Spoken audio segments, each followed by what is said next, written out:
Happy Halloween, everybody! Yes, by the title of this video, as you can see, we are reacting to MrBallen! Don't need to be so dramatic, but yes, we are reacting to MrBallen, a particular favorite on this channel today.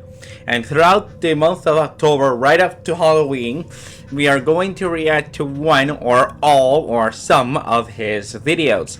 Today we're going to react to a particular one called If You Hear a Bell in This Forest, Run. It is one of my favorites in this particular lineup of stories. I decided to do it. I love this type of content. Either it's MrBallen, Mr. Nightmare, or any other of creepy stories. In fact, this is not the proper lighting for this type of video. What if we did this? There we are. It's still a little light out. The sun will go down, but we are in the dark. I hope you can still see me. I did not the light, so we're going to react to MrBallen telling a story of If You Hear a Bell Ringing in This Forest, Run. Let's get into this reaction. Today marks the beginning of our annual Scarathon, where for the entire month of October, all I do is tell you true, scary campfire stories. But before we get into today's story, if you're a fan of the strange, dark, and mysterious delivered in story format, then you've come to the right place because that's all we do, and we upload 2 or 3 times every week. So if that's of interest to you, please offer to sing at the Like Button's wedding for free, and then when it's time for their first dance, sing a rendition of Du Hast by Ramstein in an Australian accent. Also, please subscribe to our channel and turn on all notifications so you don't miss any of our weekly uploads. All right, let's get into today's story.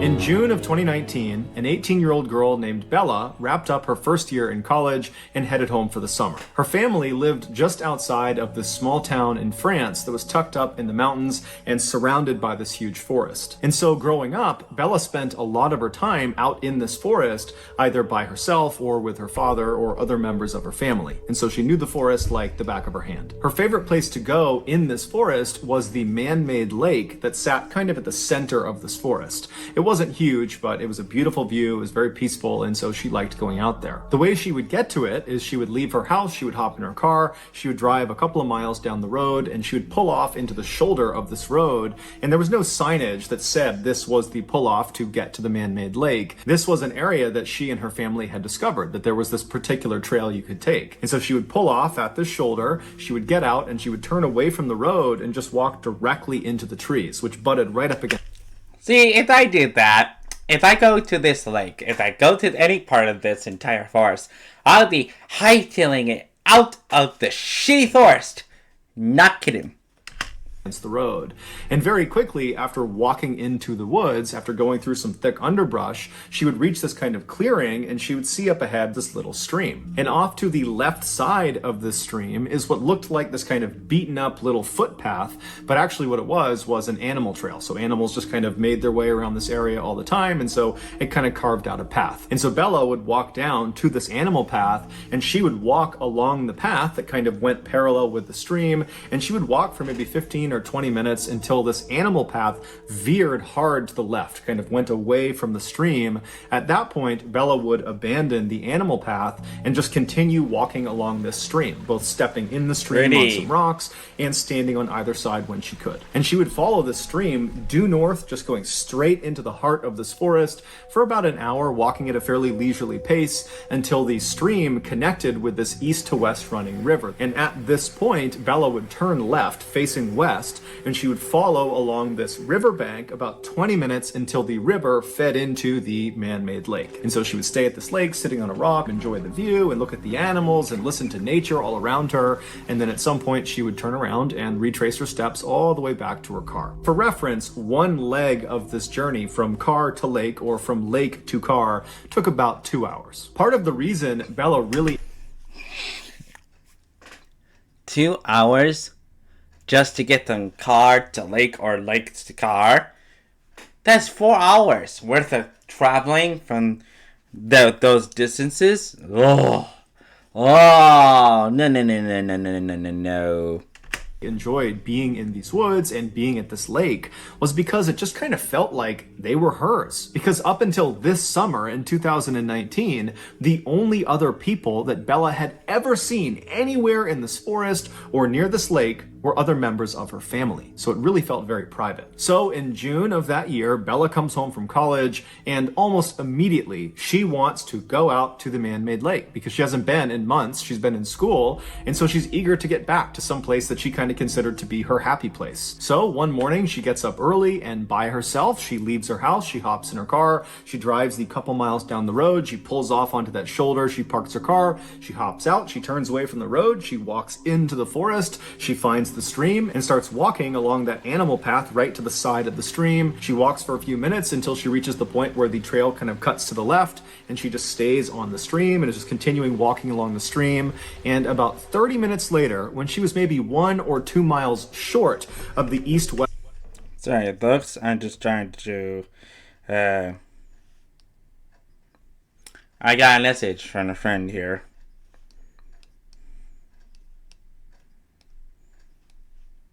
Just keeping this in the video. Gotta keep that in there. West running river. She hears a bell somewhere off in the distance, way out in front of her, out towards the river. It sounds just like a chime, a single chime. And as soon as she hears it, she stops because there's never any people out here ever, and that bell sound came from somewhere in the forest. And so she stops because she's not really sure if she actually heard that, because it could have just been her mind playing tricks on her or something. And so she stops and just kind of listens for a second, and then she starts to hear this bell just continuously start ringing. Now, the ringing was not uniform. It was constant, but it was kind of sporadic, as if you were holding a bell and kind of ringing it randomly, like you might see at a sports game. And so she's thinking to herself, is there a dog that got lost somewhere up ahead and it's got a bell on its collar, and that's the sound I'm hearing? But as she's sitting there listening to this kind of sporadic bell sound, she's thinking, that's way too loud to be some rinky-dink bell on a pet's collar. So it's got to be something more robust. Did maybe somebody have a bell inside of a box and that box got on the river and it's floated down river and it's like crashing into rocks or something? I mean, she's going through these very strange scenarios in her head, but she's not concerned about the bell. She's actually pretty intrigued. And since the sound of this bell seemed to be coming from the direction she was already traveling, she decided she would just keep on walking and hopefully see whatever it was that was causing this bell sound. And so Bella just began walking along the stream again, kind of listening to this bell and thinking about what it was going to be. And after about 5 minutes of her starting to walk again, the bell just stops. It goes totally silent. And when it does, it actually kind of startles Bella because she'd been listening to it so intently. And so she stops and she's listening, kind of expecting it to go off some more, but it doesn't. All she hears are the sounds of nature all around her. Now, Bella didn't have an explanation for what this bell was or why it stopped, but she really just wasn't that worried about it. She figured there was some sort of explanation for it. There had to be. And so she just kind of shrugged and kept on walking and put her focus back on getting to the lake. About 10 or 15 minutes later, Bella was still walking along the stream. She was still maybe a half mile or a mile short of the east to west running river when she sees up ahead on the left side of the stream as she's walking, there appears to be something laying on the ground that looks like it could be an animal or a rock. She doesn't really know what it is. And as she gets closer, she realizes it's a beaver laying on the ground, and this beaver is missing its head. Now, this is a huge forest, and Bella would have known that, of course, there are wild animals all over the place, and so finding the body of an animal that had been attacked by another animal was not unusual. That's nature. But what did strike Bella as odd was the cut on this beaver's neck was unbelievably neat and uniform, as if its head had been very carefully removed with a very sharp knife. And the beaver's head was nowhere to be found. It certainly did not have the appearance of having its head removed from some predator and its teeth. That would have been very rough. Also, the rest of the beaver's body was intact. So whatever killed this beaver was not interested in eating the beaver. As Bella stood over this beaver and was just staring at it, she also noted that there was no smell. Normally, when something dies, it begins to smell very quickly. It's part of the decomposition process. And so for there not to be a smell indicated to Bella that this beaver must have been killed fairly recently. And then when Bella kind of gently prodded the body with her foot, she realized the beaver's body was still fairly limp. So rigor mortis had not set in. Rigor mortis is another part of the decomposition process where the body kind of stiffens up, and that happens fairly soon after death. And so as Bella is realizing this beaver must have died very recently, it dawns on her that most likely whoever or whatever has killed this beaver is probably somewhere nearby. And Bella can't help but connect this dead beaver to that bell she was hearing earlier, which before meant nothing, but considering the bell was roughly coming from the same area where this beaver has now been found, it made her uneasy. And so Bella found herself whipping her head around, looking out into the trees, seeing if, there's some person, a hunter or somebody that would kind of explain what was going on, but there was nothing. And so Bella felt herself starting to panic a little bit, but then she stopped herself and said, "Calm down. It's broad daylight. I have been coming to these woods for years and years. I've never seen another person. I've never encountered some predatory animal. I'm sure everything is perfectly fine. I got nothing to worry about." And so she stepped over the beaver and kept on walking. Bella would eventually reach the east-west running river. She would turn left and walk for 20 minutes alongside this river. She'd reach the man-made lake. She enjoyed the beautiful view and the scenery. And then at some point she turned around and began retracing her footsteps. She walked past the beaver on the ground all the way back to her car, and she went home. A week later, Bella was sitting around her house when she felt pretty bored and decided kind of abruptly that in order to cure her boredom, she would go back to the place she loved so much, the man-made lake. And so she told her parents where she was going, and then she left the house, hopped in her car, drove to the pull-off and parked and entered the woods at 6 p.m. Sunset that night was at 9 p.m. and so Bella knew this would need to be a fairly quick turnaround so she didn't get trapped in the woods in the dark. And so Bella finds the animal trail. She follows along the stream. Sorry guys, my heart is like because as I say, I love hearing these things that my heart goes because I'm like what is it gonna happen? No. Let's keep going. Until the trail goes left and she stays on the stream. She continues walking on the stream when she starts to hear the distant sound of thunder. And so she looks up into the sky through the trees and she can see the sky is starting to get dark, but she's still a couple of hours away from sunset. And so between the thunder and the dark skies, she knows a storm is rolling in. But she is determined to get to that lake.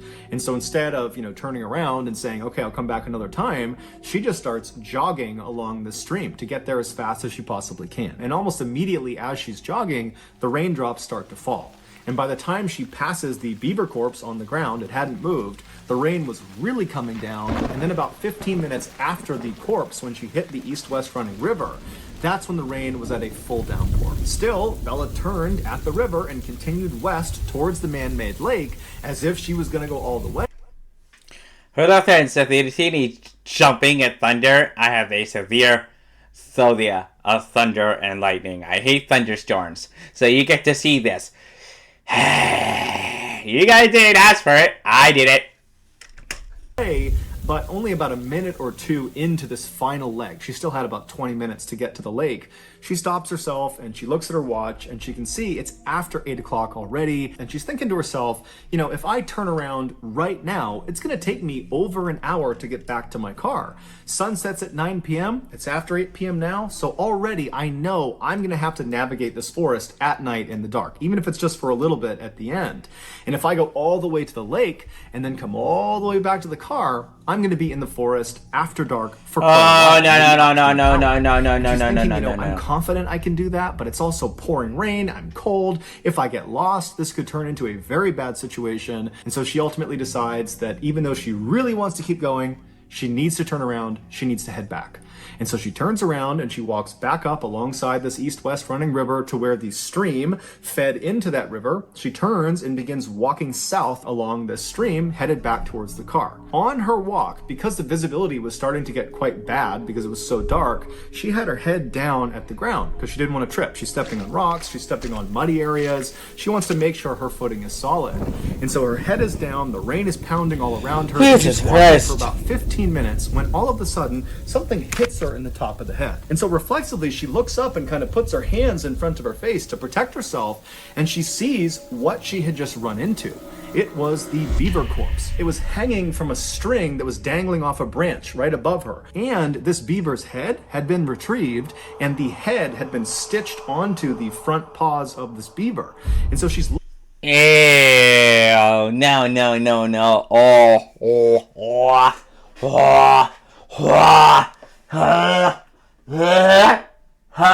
No.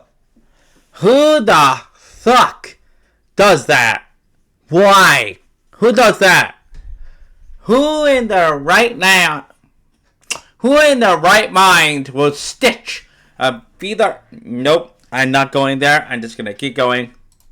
Looking at this beaver that's dangling from this rope. It's carrying its own head, and she's walked square into it. And her first reaction was basically to gag. She was going to vomit. She was so disgusted. And then she began frantically rubbing at her hair where this thing had made contact with her, because there could be juices from the decomposition that got on her. And then after frantically kind of patting at her head for a second, she stops, and something really terrifying dawns on her. Whoever strung this beaver up to this tree and then stitched its head onto its paws, they had done that in the last 30 minutes, because 30 minutes earlier, when she was on her way in, she remembered passing the beaver carcass on the ground. She saw it. It had not moved from where it was the week before when she first saw it, and now this beaver is strung up in the tree. And so as the wheels are turning in Bella's head, she realizes that if someone has just done this, then they are probably nearby.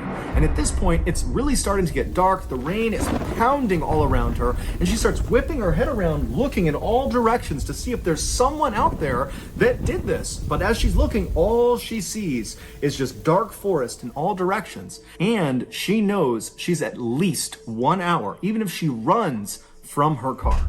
And so suddenly she is totally panicked. And in an effort to calm herself down, she says to herself, okay, I need to get out of here, but I have to walk. If I start running right now, this is going to turn into a complete nightmare. I just have to try to walk.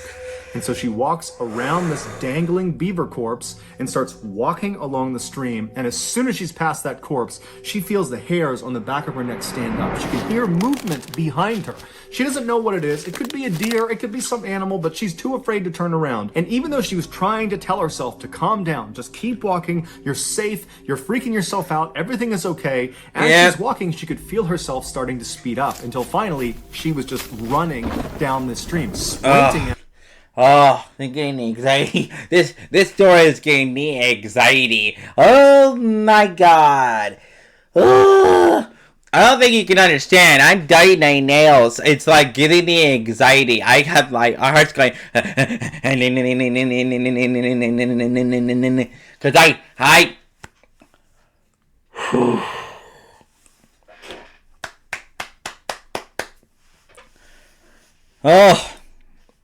Oh my god.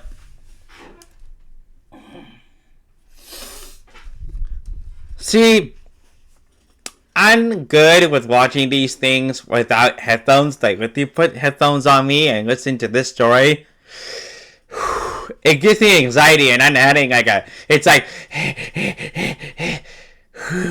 I like, oh, get away, get away, get away. Oh my god, it gives me anxiety. God. Doesn't help. Okay. Alright, let's keep going. Actually away from this beaver and whatever it was that was moving around in that area. And at some point she got so winded from sprinting so fast that she came to a stop, maybe 5 or 6 minutes after seeing this beaver. And as soon as she comes to a stop and she's walking, she still hasn't turned around yet, she hears the sound of that bell. And right away, it's the exact same sound she had heard the week before. It's that kind of constant, sporadic sound of someone ringing a bell. But in her panic state, she doesn't know where it's coming from. She's so scared. Her anxiety is so high. She doesn't know if it's behind her or if it's off to the side. It's now completely dark out. And so she is full-blown terrified. There is someone or something behind her that has strung this beaver up that's probably watching her, and she can't see them. Even though she's beyond winded, she can barely breathe. She just starts sprinting sprinting as fast as she can. And as she's stumbling and falling on the rocks and tripping because she's not really looking where she's going, in the background and all around her, she's hearing this bell chiming and she's hearing something moving around in the woods behind her. And she pulls her phone out of her pocket, her iPhone, and as she's running, she dials her father. She puts the phone to her ear. She's crying. She's panting. She can barely breathe. Her father picks up, and she's so relieved to hear his voice, but she can't even make a sentence. She just starts crying and wailing and pleading with him.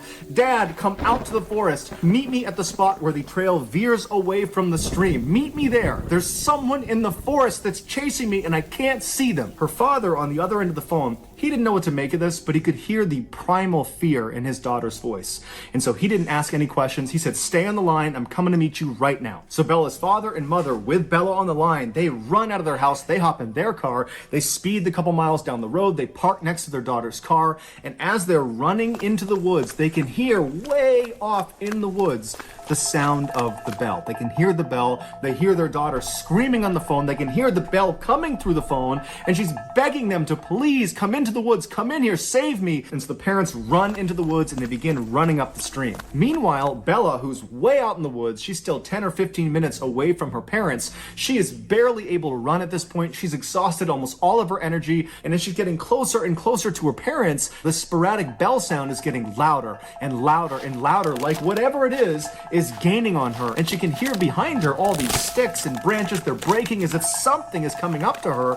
And finally, when it feels like this bell is right behind her head, she just kind of stops in defeat. She's too far away from her parents. She can't get to them in time. And so it was almost like she had to turn around and finally look at whatever it was that was behind her. And so terrified beyond words, Bella, who can barely breathe, she's so scared and so tired, she slowly turns around. Now, when she turns around and she's facing the other direction, she's looking across this clearing. She just happened to run past this clearing, and because it was a clearing, there was a little bit of moonlight that was coming down through the trees, just enough to illuminate this space that was about 50 feet wide.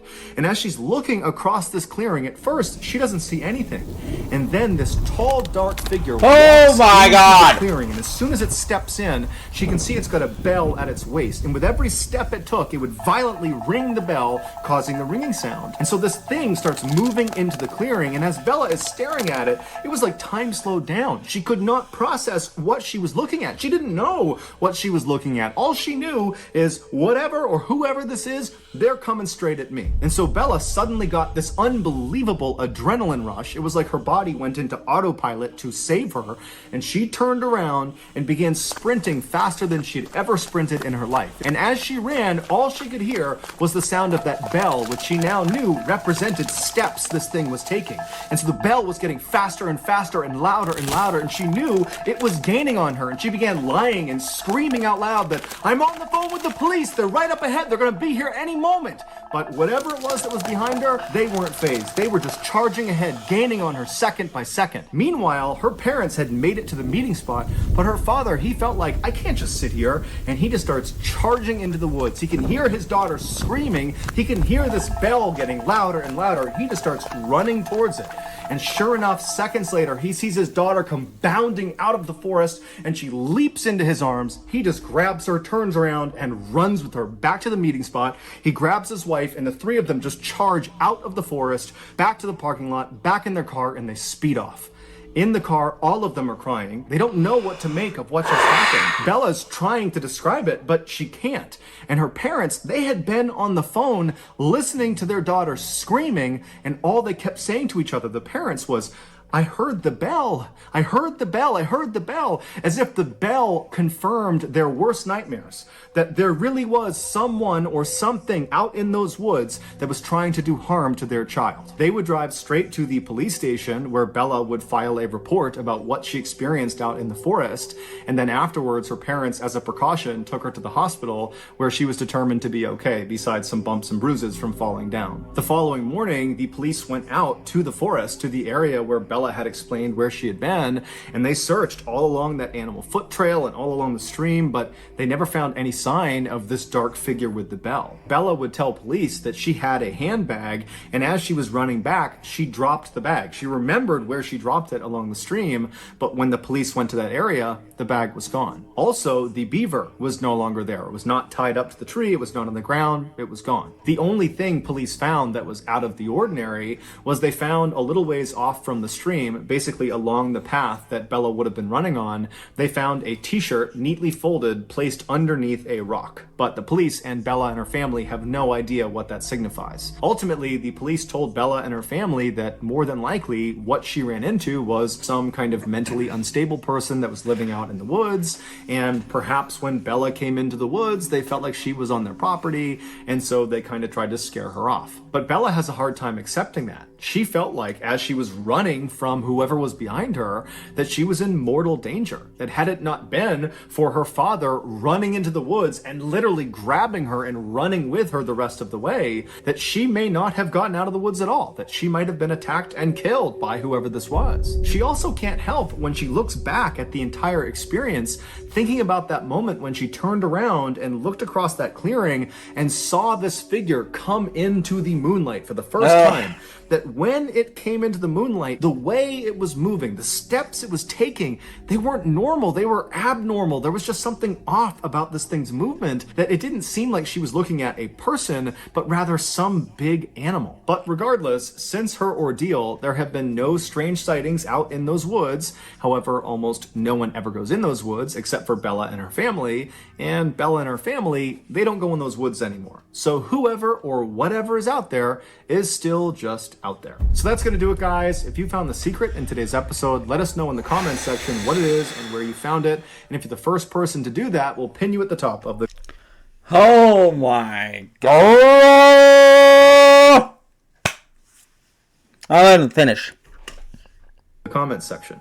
If you got something out of today's episode and you haven't done this already, please offer to sing at the Like Button's wedding, and then when it's time for them to have their first dance, sing a rendition of Du Hast by Rammstein in an Australian accent. Also, please subscribe to our channel and turn on all notifications so you don't miss any of our weekly 2 or 3 video uploads. We are now selling merchandise like flannels and hats and hoodies and all sorts of stuff. If you're interested, go to shopmrballen.com. If you want to learn about upcoming deals and promotions for our merchandise, go to our shop's Instagram page. The username is shopmrballen. If you want to get in touch with me, you can direct message me on Instagram or on Twitter. My username for both platforms is the same. It's johnballen416. I also have a ton of content over on TikTok where my username is MrBallen. We also have a second YouTube channel called MrBallen Shorts where we post random short videos and lost episodes. We also have a Facebook page just called MrBallen where we post condensed versions of the longer episodes you see on YouTube. If you have a story suggestion, please submit it to our subreddit just called MrBallen. It's linked in the description below. So whether I see you on Instagram, Twitter, TikTok, Reddit, YouTube, Facebook, or some combination,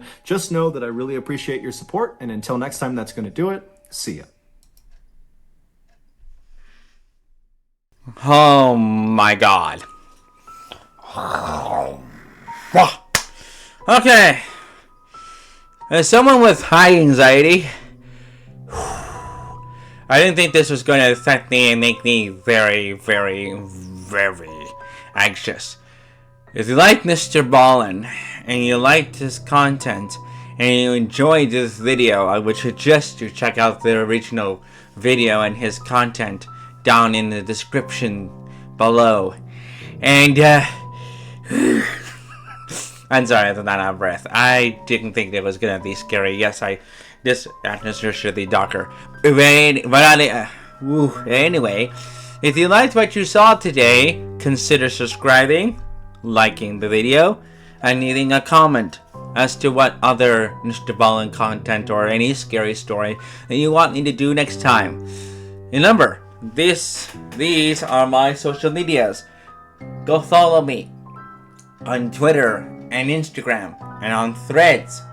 I do have a Threads. I don't use Twitter, but you know what I mean. And if you like to see more, again, subscribe. It's free. Alright? I'll see you in the next video. Peace.